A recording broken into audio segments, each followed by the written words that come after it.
आज आपल्या बरोबर आहेत बसपाचे महासचिव काळूराम चौधरी.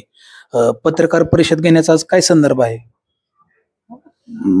गेल्या 20-25 वर्षापासून मी आपल्या बारामतीत वेळोवेळी आंदोलन मोर्चेही केलेले आहेत की बारामती शहर आणि तालुक्यातील बौद्ध समाजाच्या महारवतनाच्या जागा ह्या इथं बेकायदेशीररित्या व्यवहार दाखवून लाटलेल्या आहेत. आणि याच संदर्भात 2 दिवसापूर्वी पुण्यातील कोरेगाव पार्क मधील 40 एकर क्षेत्राचं जे प्रकरण बाहेर आलेलं आहे, जे महारवतनाचं आहे, त्या या संदर्भात एक पत्र आज मी मुख्यमंत्र्यांना दिलेलं आहे, तक्रारी अर्ज दिलाय की बारामती शहरातील आणि आजूबाजूच्या आसपासच्या ज्या करोडो रुपयाच्या महारवतनाच्या जागा होत्या, या जे 10 वर्षात जे व्यवहार झालेले आहेत, या व्यवहाराची उच्चस्तरीय चौकशी करावी.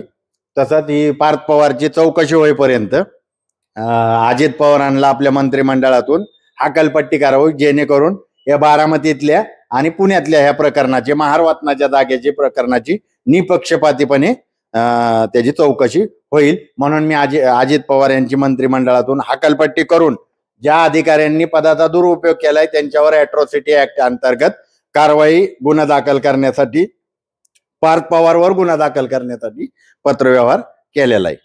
राज्याचे उपमुख्यमंत्री म्हणतात या प्रकरणाशी माझा काही संबंध नाही, तो पार्थचा संबंध आहे, पार्थच्या संबंधित आहे. काय सांगाल? मग पार्थचा अजितदादाचा संबंध नाही तर काय धाकू महाराजचा संबंध आहे का? आपल्या पोराला जर चौकात ट्रॅफिकवाल्याने अडवलं तर ती पोरग बापाला फोन करतं, आणि बापाला फोन केल्यावर बाप त्या ट्रॅफिकवाल्याला दी फोन म्हणतो, आणि मग त्या ट्रॅफिकवाल्याला सांगतो माझंच पोरग आहे, जाऊन द्या साहेब. असं मी केलंय ना.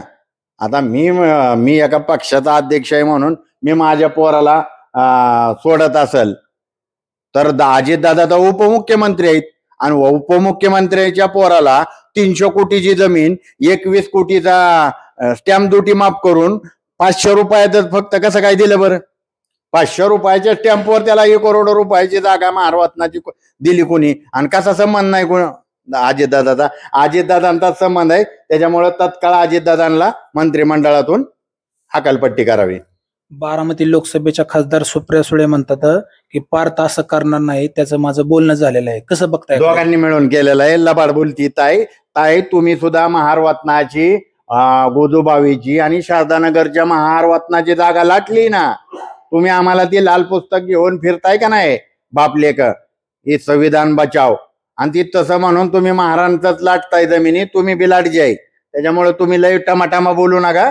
तुम्ही पहिले लाटजी आहे. तुम्ही जी महारवतनाची जागा लाटलेली आहे ती पहिली माघारी द्या. त्या गोजूबावीच्या महाराजांच्या जमिनीच्या व्यवहारात पडू नका. तुम्ही 17 लाख रुपये दिलेत, ज्या एजंटच्या मार्फत दिलेले आहेत, त्याचे पुरावे माझ्याकडे आहेत, डॉक्युमेंट सगळे आहेत. तुमची पळताबळी थोडी करील. तुम्ही पार्थला वाचवायला जरी आला एवढ्या घाईने तर तुम्ही सुद्धा लाटजी आहे. गुन्ह्यात आणखीनची नाव आलेले आहेत, फक्त पार्थ पवारचे नाव अजून घेतले नाहीत. अजित पवार उपमुख्यमंत्री, पालकमंत्री त्यांचे वडील आहेत, आणि त्यांच्या वडिलांची जोपर्यंत हकालपट्टी होत नाही, फडणवीस साहेब जोपर्यंत अजित पवारांची हकालपट्टी करत नाही, तोपर्यंत निपक्षपातीपणे या घटनेची चौकशीच होऊ शकत नाही. म्हणून मी हे केलेलं आहे, आणि ती करावं. माझ्याकडे पुरावे आहेत सगळे. नक्कीच या संदर्भात महाराष्ट्राचे लक्ष लागून राहिलेले की मुख्यमंत्री आता काय निर्णय घेणार आहेत.